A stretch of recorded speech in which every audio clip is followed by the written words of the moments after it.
Baik, Assalamualaikum warahmatullahi wabarakatuh. Perkenalkan, nama saya Bima Friwandra dengan NIM 2104-2012, berasal dari Prodi Ilmu Administrasi Negara. Baiklah teman-teman, pada kesempatan kali ini saya akan memberikan kepada kalian sebuah presentasi dari saya, yaitu hasil belajar saya selama belajar dari MOOC Udemy. Dan saya harapkan kepada teman-teman sekalian untuk dapat menyaksikan video ini sampai habis dan jangan di skip. Terima kasih, selamat menonton. Baiklah teman-teman, sedikit perkenalan dari saya. Perkenalkan, nama saya Bima Friwandra dengan NIM 2104-2012 dari Ilmu Administrasi Negara. Baiklah teman-teman, pada kesempatan kali ini saya akan memberikan sebuah penjabaran kepada teman-teman sekalian tentang hasil pembelajaran saya selama belajar mandiri di sumber belajar MOOC Udemy. Nah, baiklah teman-teman, langsung saja kita masuk ke pokok pembahasan yang pertama, yaitu pengantar materi. Di dalam pengantar materi sendiri, kita memiliki 3 buah pokok materi. Yang pertama ada sumber belajar wajib 1, yaitu pemrograman C, struktur data untuk pemula. Sumber belajar wajib 2, algoritma dan pemrograman menurut bahasa C. Dan juga sumber belajar pilihan 1, pengantar algoritma. Nah, teman-teman sekalian, tanpa berbasa-basi lagi, langsung saja kita masuk ke pokok pembahasan yang pertama, yaitu pemrograman C, struktur data untuk pemula. Apa saja sih isi dari penjabaran struktur data untuk pemula ini?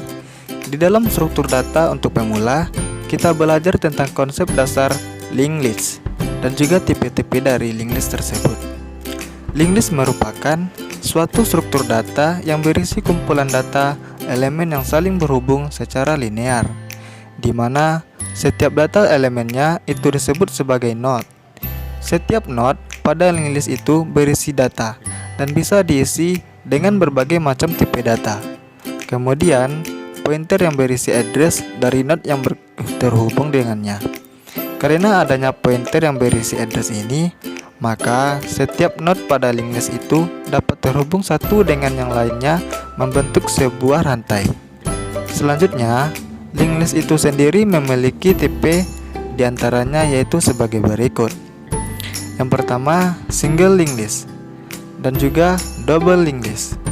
Pada single linked list, setiap node memiliki satu pointer yang berisi alamat dari node setelahnya.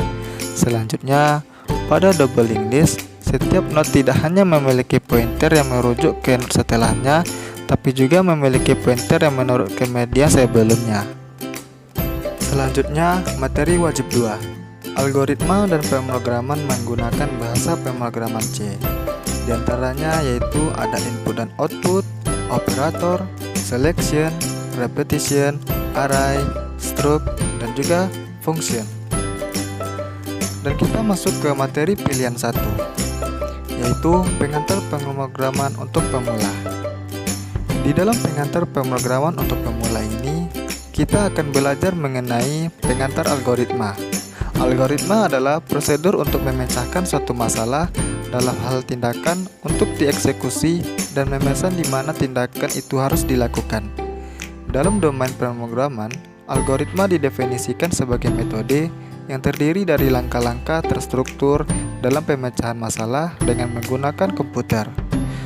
Selanjutnya, kita juga belajar mengenai flowchart. Sebuah flowchart hanyalah representatif dari langkah-langkah. Itu menunjukkan langkah-langkah secara berurutan dan banyak digunakan dalam menyajikan aliran algoritma, alur kerja, atau proses. Pengalaman yang didapatkan selama belajar di MOOC Udemy. Berbicara soal pengalaman terbaik yang saya dapatkan dari sumber belajar Udemy ini adalah saya dapat belajar dengan lebih fokus dan lebih efisien ketimbang hanya membaca modul yang tersedia di e-learning saja. Karena dengan belajar di kursus ini, saya dapat mendapatkan ilmu-ilmu yang sebelumnya yang belum pernah saya dapatkan dan juga saya jumpai, dan itu sangat menyenangkan bagi saya. testimoni dari kurs MOOC Udemy yang telah saya ambil, yaitu kursus Udemy ini dibuat oleh para profesional yang terlibat di dalam semua bidang, terutama di kelas coding. Selanjutnya, materi Udemy dikemas dengan sangat ringkas dan juga langsung to the point, sehingga kita dapat menyesuaikan kursus dalam waktu yang cukup singkat. Kursus online di Udemy ini dapat menjadi alternatif yang cukup baik bagi kita dalam belajar materi coding atau pemrograman.